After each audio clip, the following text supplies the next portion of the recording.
Eduardo, un placer. Para mí, Pablo. Contame, ¿qué te llevó a ser periodista? Más el azar y una larga historia. Digo el azar porque en realidad yo estaba en una situación que era volver a empezar, ¿no? 31 años, muchos años de encierro y sobre todo el último año 11 y medio... años, 11 años de cárcel. Sí. Y el último año y medio sabiendo que no iba a ser de las maneras que yo me imaginaba que podía ser salir.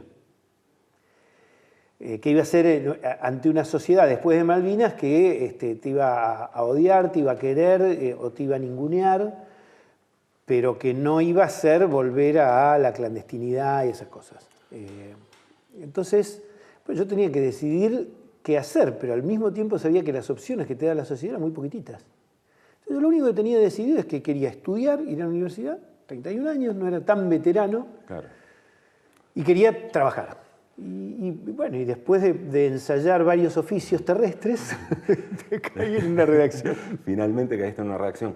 Y antes, vos caíste en Cana a los 20. Sí. Antes, ¿tenías vocación periodística? No. ¿No te interesaba nada? No. Era un buen dibujante técnico. Había empezado a los 16, 17 años a trabajar, 16.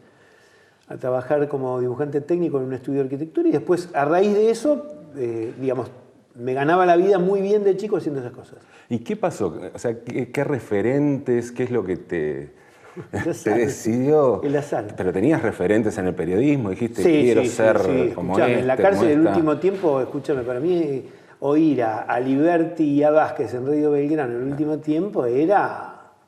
Estamos hablando de democracia, estuviste en democracia. Claro. Yo salgo a mediados del 84. Es más, una de las primeras cosas que yo recuerdo haber hecho, no hice tantas cuando salí, era muy a paso lento. Una de las primeras cosas fue haber ido al programa de Enrique Vázquez, que tenía en Radio Belgrano. Me invitó 3 horas seguidas. Imagínate, yo nunca había estado en una radio. Y estuve invitado 3 horas seguidas. Con él, con Diego Bonadeo, con Hugo Paredero, y con los 3 trabajé después. Fíjate vos las vueltas de la vida. Te estoy hablando de un tipo que recién salía, que apenas sabía cruzar la calle. Y ahí dijiste, quiero estar aquí. No. Volví a casa, me acuerdo, mirá, yo tenía un departamento que era de mi mamá y entonces tenía que comprar lamparitas, entonces voy a los 2 o 3 días a un negocio donde venían cosas de electricidad. A comprar lamparitas, cables, para equipar el departamento. Y entonces el tipo que me está vendiendo me dice, yo te ubico a vos. Y yo digo, la puta madre, qué mal. ¿De dónde me ubicará? Y me dice, vos estuviste el otro día en el programa de Enrique Vázquez. Sí. Uruguayo, me invitó a tomar mate. Entonces fui varios días a tomar mate. Pero me acuerdo que cuando le pedí la cuenta, era la plata que yo tenía. Lo que me costaron los cables, las lamparitas. No tenía ni dimensión de eso. Escucha. Ministerio de Bienestar Social convertido en cuartel general de la Central de Inteligencia Americana, el gobierno organiza bandas fascistas para reprimir a las fuerzas revolucionarias. El presidente Cámpora pide tiempo y tranquilidad, y es claro hoy día cómo utiliza este gobierno ese tiempo para unirse más a los explotadores y opresores y preparar el engaño y la represión del pueblo. Sos santiagueña. La conozco. Al principio, fíjate vos, sonaba tan marcial que pensé que era algún comunicado oficial. Claro. La voz de Mario Roberto Santucho. Sí, ¿qué sentís al escuchar a Roby Santucho? Bueno, siento, en primer lugar, volver a una época impresionante de Latinoamérica y de la Argentina, ¿no? Una época donde estaban los desafíos de 5 siglos. Y por otro lado, como suelen ser esos desafíos, que esto terminó en una tragedia. Es decir, siento haber sido parte de la organización que él comandaba, del Ejército Revolucionario del Pueblo y del Partido Revolucionario de los Trabajadores, y también que ese ensayo, como tantos otros en Latinoamérica, terminó en una tragedia, y que contar la tragedia no es fácil, y sobre todo uno tiene que ser muy cuidadoso porque las huellas que te deja la tragedia tampoco vos las sabés muy bien.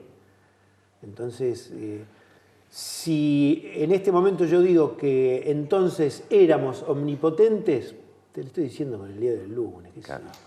Y ¿Imaginás como entrevistar a Santucho? ¿Sería un entrevistado? Estamos jugando fantasía, pero...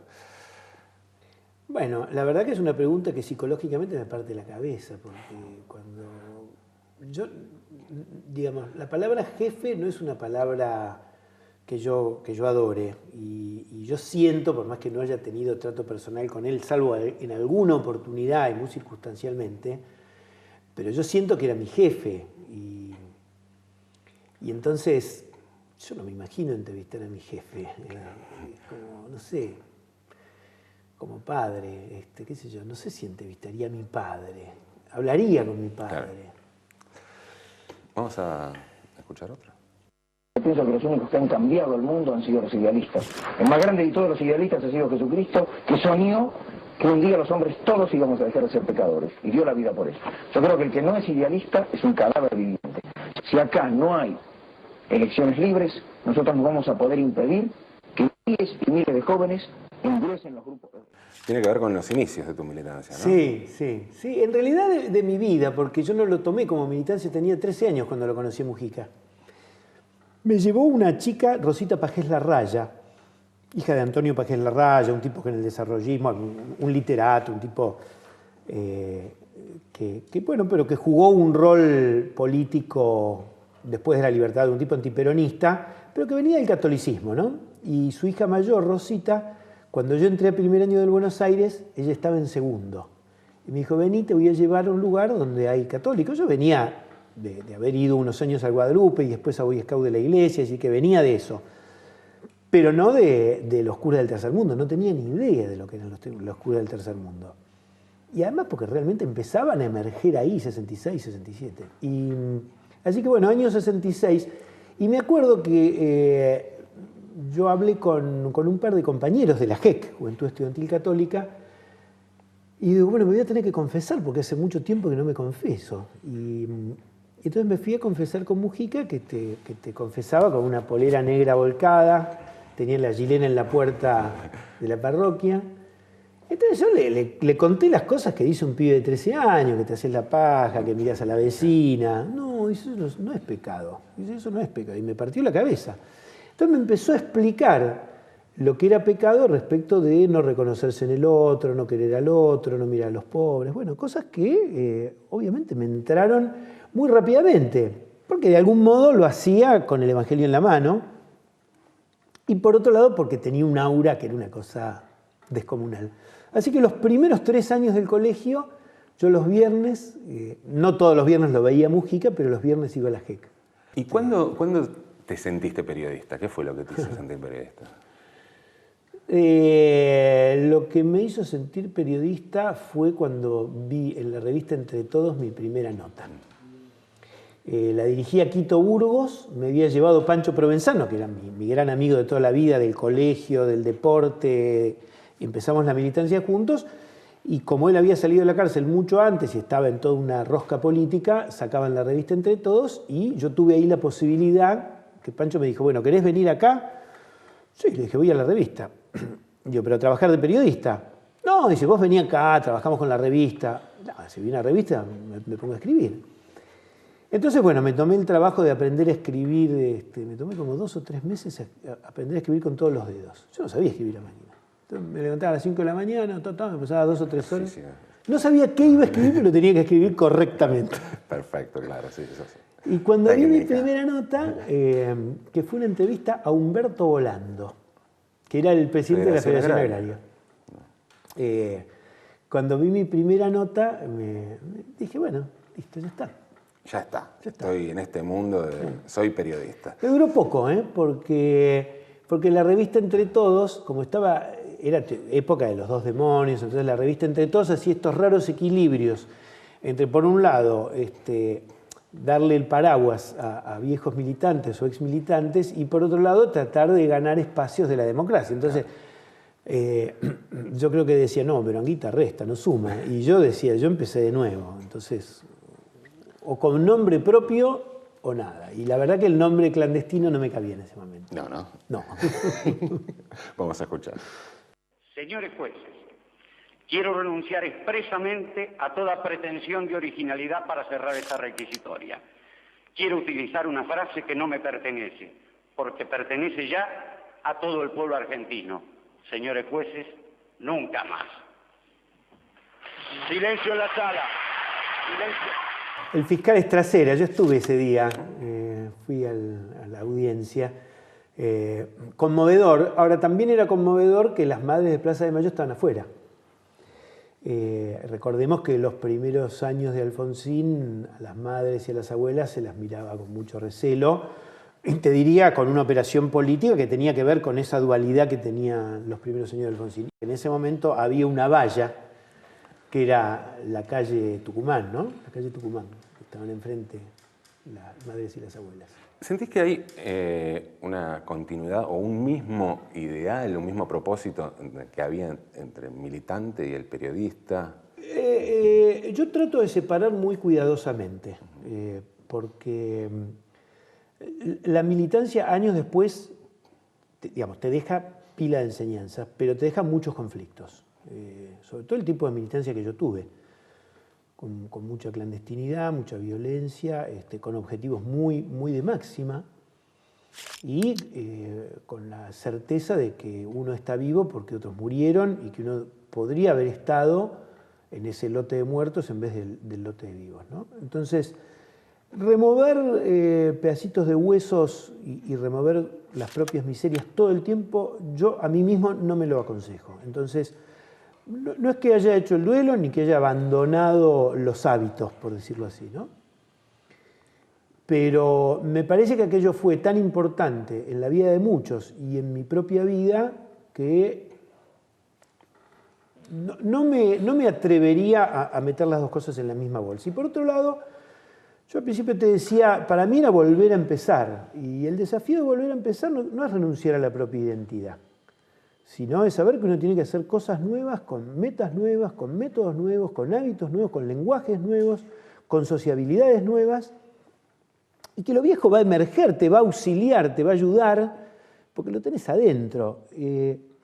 Entonces, no veo una continuidad. Debo decirte que en muchos momentos de toma de decisiones personales, donde por ahí el escenario es el periodismo, me aparecieron los mismos métodos de pensamiento que yo recuerdo haber tenido, no sé si los tenía, pero es mi recuerdo, haber tenido momentos de decisiones importantes. Entonces, me aparece eso quizás una caja de herramientas, pero creo que más tiene que ver con los años de vida que con el hecho de asociar la militancia de los años 70 con el periodismo de ahora. Ahora, dicho esto, el que quiere ser periodismo militante me parece bárbaro, porque la verdad, si hay algún terreno en el cual querés ser libre, y yo con lo que te he contado, para mí, cuando decías libertad de expresión, para mí lo importante es la libertad. Entonces, para mí, cualquier manera en que vos te expreses, yo te voy a acompañar. Y voy a reprimirme, si puedo antes, cualquier deseo de obturarte, de sugerirte, de querer encaminarte. El periodismo es el mejor terreno para buscar ejemplos, no para dar ejemplos. Eduardo, participaste en militancia política, en la lucha armada, estuviste 11 años preso en peores condiciones, en el pabellón de la muerte de Camps. Tu hija está desaparecida, con lo cual me siento un poco pelotudo preguntando esto, pero ¿cuál fue el momento de mayor adrenalina que te dio el periodismo?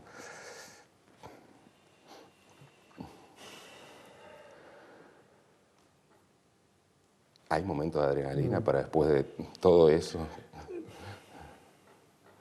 En realidad te voy a decir, el momento de mayor adrenalina yo lo viví en estos años cuando lo vi a Néstor Kirchner en la ESMA, porque hice mi tablero de ajedrez ahí.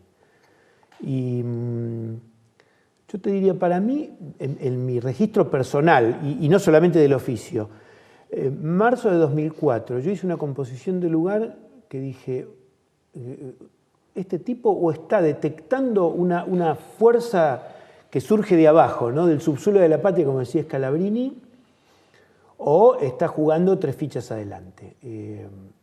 Bueno, los años demostraron que estaba detectando lo que pasaba en el subsuelo de la patria, porque Yo veía las mismas caras que veía en las marchas de los 90, pero en mucha menor cantidad ese día en la ESMA, porque además convengamos, llamar a un acto en la ESMA para un dirigente político como Kirchner, sabiendo que la gente no se trasladaba a ese lugar, la gente va a la cancha de Boca, a la cancha de River, a la cancha Independiente, pero a la ESMA. Así que bueno, y la verdad que sentí un gran desafío porque dije, yo no puedo transmitir esta sensación que tengo de que a lo mejor hay flaquezas en esta convocatoria. Entonces me agarré la épica. Y no es transgresión, no lo vivo como una transgresión, porque lo que está prohibido en el periodismo es mentir, es ocultar. Pero cuando vos sentís esto, ¿no? Esta adrenalina, esta cosa que te surge de adentro, me parece que uno puede privilegiar más el sentimiento que los fríos números que uno imagina. Claro. Lo que no se puede hacer es ocultar, y te pasó de decir, no, esto no lo publico porque X, contame. Mira, lo que sí me pasó, te voy a decir, yo no estuve muchas veces al frente de medios, y cuando me ofrecieron dirigir Miradas al Sur, que yo sabía que venía de la mano de Néstor Kirchner, de manera indirecta, pero era así, puse dos condiciones. Una era la libertad de conciencia de que ningún periodista de los que trabajara ahí, mientras yo fuera director, estaba obligado a hacer una nota que fuera en contra de sus creencias, convicciones y hasta deseos, te diría. Entonces lo publicamos el primer número, yo lo planteé como una cosa que para mí era de las cosas que en el periodismo, en la carrera de comunicación había estudiado y que tenía que ver con una serie de normas éticas que había que respetar. Y la segunda es que no iba a aceptar mucha intromisión de parte del empresario, en este caso Sergio Spolsky, o de algunas personas que yo me imaginaba o sabía que podían estar vinculadas por el lado de la política a la empresa. Y bueno, y a los pocos números recibí un llamado muy agresivo y le contesté de una manera muy soez al señor que me llamaba. Que voy a ocultar su nombre, pero todavía está en funciones, con mucha responsabilidad. Y a partir de entonces me gané un enemigo más. Pero bueno. Pero no jodieron más. No, porque además yo cuando acepté dije mi renuncia está firmada 4 veces. ¿No? Escucha. En el aire, ATC, LS82, Canal 7, Buenos Aires, Argentina. Bueno, fue Enrique Vázquez el que me llevó a ATC. Justamente cuando te decía que había trabajado con Bonadeo, con Paredero y con Vázquez. Vázquez en ese momento era un tipo que era como el periodista por la revista Humor, por Belgrano, por su talento, porque era un audaz, porque era un cara dura, y tenía un programa en televisión. Entonces me dijo una cosa maravillosa. Me llama un día y me dice, Gordito, te conseguí un trabajo. Y él me decía Gordito, porque claro, a mí de Vázquez, sí, Gordito. Sí. No, pero es curioso, porque él le habían contado que en la cárcel, en los primeros años, me decían gordo. Que yo lo traía de chico, y era gordito. Yo los primeros años de cárcel era gordito. Después bajé de peso. Pero entonces queda. Y entonces yo le decía negrito y él me decía gordito. Yo primero le decía señor Vázquez. Y me dice, Gordito, te conseguí un trabajo, pero no es lo que vos te va a venir bien. Y dice, ¿dónde me llevará? ¿Un cabaret este tipo? Y me dice, no, mira, te puedo hacer un lugar de productor en el programa de televisión. Y yo, bárbaro. No, dice, pero el mundo de televisión es una mierda. Vos tenés que ir a un medio gráfico. Y la verdad que cuando fui a TC sentía que era un mundo raro. Yo me sentía bastante inhibido en ese mundo.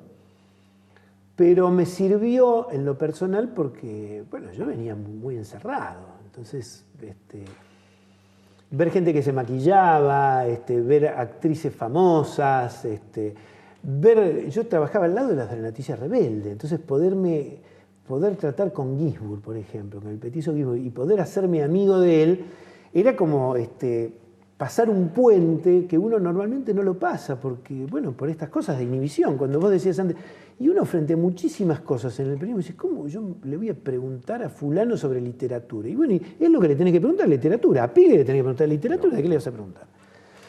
Y no te sentís nadie para preguntarle de literatura a Piglia. Y bueno, y el periodismo te enseña eso, a dar la posibilidad de que otros cuenten, hablen y en todo caso abrirles, estimularlos, fomentar.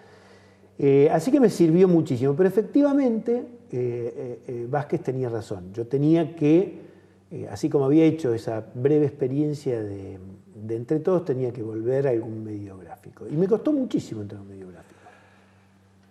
Escucha. A mí me sigue incomodando la diferencia que veo entre el discurso kirchnerista y yo realmente no veo que haya habido en las cuestiones más graves de la sociedad argentina, en eso, en el hambre, en la pobreza, en la exclusión, en la falta de educación, en la falta de salud, avances, pero ni siquiera un poco alentadores. Amor a los pelados. Martín Caparrós. Con Martín me unen muchísimas cosas. Quizás me separen algunas cuestiones de estilo, en el sentido de que él, por la estatura que tiene en el periodismo, me parece que uno también tiene que ser consciente de eso, ¿no? Yo creo que Martín se ganó con esfuerzo, con talento y a veces con esa cosa tan repentina, tan singular, tan individual. Se ha ganado un lugar superlativo.